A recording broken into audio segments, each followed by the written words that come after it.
ជារៀងរាល់ខែ4ហ្នឹងគឺជាខែដែលផ្កាសាគូរ៉ារីកនៅដានតាម៉ាខ្ញុំបានឈៀងទៅមើលផ្កាសាគូរ៉ាហ្នឹងថ្ងៃសៅរ៍ប៉ុន្តែវាអត់ទាន់រីកទេអញ្ចឹងទៅបើសិនជាអ្នកទាំងអស់គ្នាចង់មកមើលដែរគឺកំទាន់ប្រហែលជា7ទៅ10ថ្ងៃទៀតបានផ្កាហ្នឹងរីកស្អាតអញ្ចឹង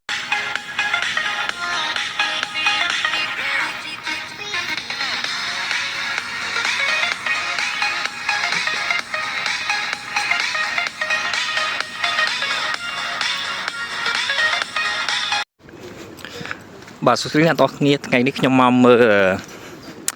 ផ្កាសាគូរ៉ាតែដោយសារតែ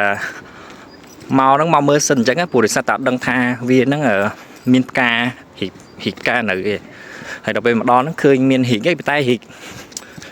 វាអត់ច្រើនអញ្ចឹងវាតិចប្រហែលជាមួយអាទិត្យទៀតបានរីកឃើញស្អាតអញ្ចឹងណាហើយចាំតិចទៀតខ្ញុំបែកកាមេរ៉ាឲ្យអ្នកទាំងអស់មើលអញ្ចឹងតើវារីកបានប៉ុណ្ណាបាទនៅខាងមុខខ្ញុំហ្នឹងអារៀងភ័ព្វផ្កាជុកតិចដែលខ្ញុំច្អល់ហ្នឹងគឺដើមសាគូរ៉ាហើយវាត្រឹមតែផ្កាបានតិចតួចបំផុតផ្កាដែលហិចទាំងអស់ហ្នឹងទៅតែបានប្រហែលជា5%អីទេព្រោះដោយសារតែភាគច្រើនហ្នឹងវានៅកំពុំច្រើនអត់ទាន់ហិចទេខ្ញុំគិតថាប្រហែលជា7ទៅ10ថ្ងៃទៀតហ្នឹងបានផ្កាហិចស្អាតអញ្ចឹងតិចទៀតហ្នឹងខ្ញុំថតផ្កាចិត្តឲ្យអ្នកទាំងអស់គ្នាមើលថាតើហ្នឹងវាហិចបានប៉ុណ្ណាអញ្ចឹងយំទៅថ្ងៃហ្នឹងគឺខ្ញុំមិនមកសម្ដៅទៅមើលតែផ្កាហ្នឹងទេព្រោះខ្ញុំត្រូវទៅក្រុងដល់ពេលទៅក្រុងទៅលេងស្រាប់តែខ្ញុំគិតថាជាងចូលទៅមើលផ្កាហ្នឹងមួយផ្លែអញ្ចឹងចាំតែផ្ទះវិញអញ្ចឹងផ្កាសាគូរ៉ានៅហ្នឹងគឺរីកអត់